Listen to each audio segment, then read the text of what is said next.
Fishkin-Techstination, your destination for gadgets and gear. I'm Fred Fishkin.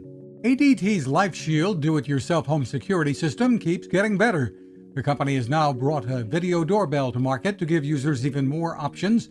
Like competing products on the market, it's designed to use existing doorbell wiring. It features an HD wide-angle camera with automatic night vision and lets you communicate with visitors at your door from anywhere.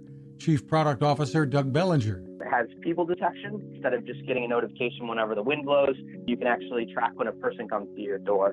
The doorbell is actually integrated with Alexa, so when somebody pushes the button, not only do you get a push notification with an image that shows you who it is, but you also get your Alexa to announce that somebody's at your front door, which has been a really cool feature. Lifeshield integrates with and lets you control other smart home equipment too. For more, head to lifeshield.com. You can find us at Techstination.com. I'm Fred Fishkin. Now this. Innovation. Hi, I'm Fred Fishkin, and I've been covering consumer technology for a long time, and it takes a lot to impress me.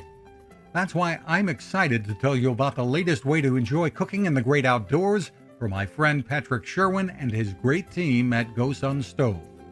What if you could harness the sun to cook your meals anywhere you go, day or night? The GoSun Fusion arrives this summer using the company's tried-and-true reflectors and a solar vacuum tube to get you cooking without the mess of charcoal, heavy propane tanks, or smoke. And with an optional solar panel and battery storage, and the ability to plug in at home or on the road, you really can use the GoSun Fusion to cook anytime and anywhere. Want to learn more? Head to gosun.co and use the code Techstination to save 10%. That's gosun.co.